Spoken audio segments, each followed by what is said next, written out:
రాజధాని విశాఖపట్నం రాజధాని వల్ల ఒరిగేది ఏమీ లేదని చెప్పారు. అంటే నేను అనుకున్నది ఏంటంటే ఈ రాజధాని మీద అప్పుడు అమరావతి మీద చంద్రబాబు బాబు గారు తీసుకున్న డెసిషన్, ఇక్కడ విశాఖపట్నం మీద వైఎస్ఆర్ జగన్మోహన్ రెడ్డి గారు తీసుకున్న డెసిషన్స్ ఏకపాక్షికం. ప్రజల్ని కన్సల్ట్ చేయలేదు, పొలిటికల్ పార్టీస్ని కన్సల్ట్ చేయలేదు, వాళ్ళకి ఇష్టం వచ్చినట్టు వాళ్ళు డెసిషన్స్ తీసుకున్నారు.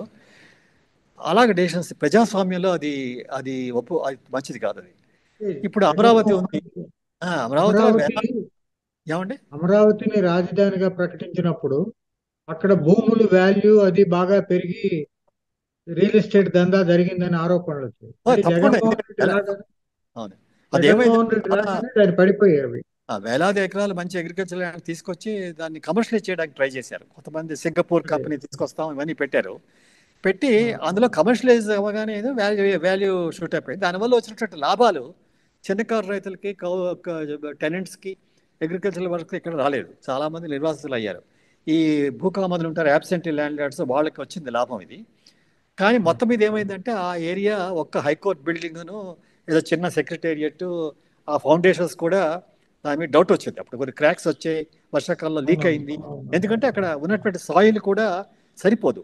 దాని మీద నేను నేషనల్ గ్రీన్ ట్రైబ్యునల్ నేను కొంతమంది కేసు వేసాం. ఎన్వైరన్మెంటల్గా అది పనికిరాదు, కొన్ని ఎన్వైరన్మెంటల్ లాస్ వైలేట్ చేశారని చేస్తే ఇప్పుడు ఎన్జిటి కొన్ని డైరెక్షన్స్ ఇచ్చి కమిటీ ఫామ్ చేశారు. ఆ కమిటీ మీద ఎటువంటి చర్యలు తీసుకోలేదు. అప్పుడు టీడీపీ తీసుకోలేదు, తర్వాత వైఎస్ఆర్సీ తీసుకోలేదు. మరి అటువంటి ఎన్వైరన్మెంట్ ఇక్కడ ఋషికొండలో కూడా ఎన్వైరన్మెంటల్ ఇష్యూస్ వచ్చాయి. దాని మీద మేమంతా క్రిటిసైజ్ చేసాం, కేసు పడింది, కేసులో తేలింది అది కొన్ని చట్టాలను వైలేట్ చేశారని. అంటే ఇప్పుడు ఏ డెసిషన్ తీసుకున్నా సరే మన భారతదేశంలో ఉన్న చట్టాలని గౌరవించాలి, ప్రకృతిని గౌరవించాలి. లేకుండా చేస్తే ఏంటవుతుందంటే ప్రజాధనాన్ని వేస్ట్ చేయడం, వ్యర్థపరచడం ఇంత పెద్ద ఎత్తున. అంటే రాజధాని వల్ల ప్రజలకి ఒరిగేది ఏమీ లేకపోవచ్చు, కానీ నాకు వ్యాపారులకి నా ఉద్దేశంలో అంటే ఈ కమర్షియల్ గా దాని వాల్యూ పెరిగి దాని ప్రభావం ఆర్థికంగా ఆధారపడే వ్యాపారులు పారిశ్రామికవేత్తల మీద ఉంటుంది. నా ఉద్దేశంలో ఏంటంటే ఒక క్యాపిటల్ సిటీ పెట్టి ఆంధ్రాలో పెట్టామనడం వల్ల వచ్చే లాభం పెద్ద ఉండదు. ఎందుకంటే అదంతా ఎయిర్ కండిషనల్ బిల్డింగ్స్, ఆఫీసర్లు, పాలిటీషియన్స్ కూర్చుంటారు. కానీ ఒక సామాన్యమైనటువంటి పౌరుడు అక్కడికి వెళ్ళగలడా? ఎంతమంది ఉంటారు? మీరు సెక్రటరియట్కి వెళ్తే ఎంతమంది అవును. సామాన్య పౌరులు ఉంటారు?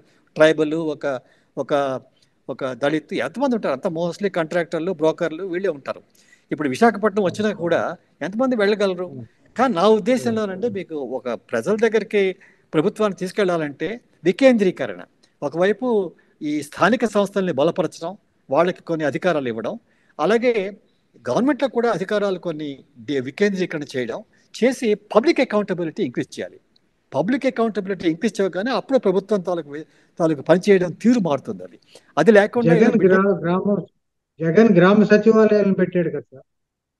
గ్రామ అంటే సచివాలయాలు పెట్టి గ్రామ సచివాలయాలు కూడా ఏమైందంటే ఒక వాలంటీర్ని పెట్టగానే ఏమవుతుంది, అక్కడ పంచాయతీ ఉంది, పంచాయత్ తాలూకు మెషరీ ఉంది, దాన్ని మీరు బలహీనపరచకూడదు. పంచాయతీ అనేది రాజ్యాంగంలో ఒక వ్యవస్థ. అది గ్రామ సభ, పంచాయతీ ఇవన్నీ రాజ్యాంగ ఆ వ్యవస్థని బలహీనపరిచి ఇంకేదో మేము పెడతా ఉండడం తప్పది, అది పనికిరాదు. అది నా ఉద్దేశంలో ఉన్నటువంటి వ్యవస్థలను మీరు బలపరచండి, వాటికి అధికారాలు ఇవ్వండి, పబ్లిక్ అకౌంటబిలిటీ ఇంక్రీజ్ చేయండి.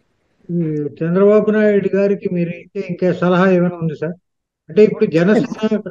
ఇంకా ఉన్నాయి సలహాలు ఉన్నాయి, ఉత్తరాలు రాస్తున్నాను నేను. ఓకే, ఒకటేమో ఓకే. ఈ మన ఆంధ్రదేశంలో ఉన్నటువంటి షెడ్యూల్డ్ ఏరియాస్, ఆదివాసీల ఆ, తాలూకు సమస్యలు చాలా ఉన్నాయి. అక్కడ ఆ, రాజ్యాంగంలో ఉన్న కొన్ని చట్టాలను అమలు చేయడం అని దాని గురించి సెపరేట్గా నేను ఒక 2-3 రోజులు రాస్తాను లెటరు, అందరికీ కాపీలు అలాగే సార్. పంపిస్తాను. చాలా ముఖ్యం అది, అదొకటి. తర్వాత ఇంకా మిగిలిన విషయాల మీద వచ్చే రోజుల్లో తప్పకుండా పాయింట్ అవుట్ ప్రజల అలాగే. తరఫున ఆ, చేస్తాను. ధన్యవాదాలు సార్. నమస్కారం అండి.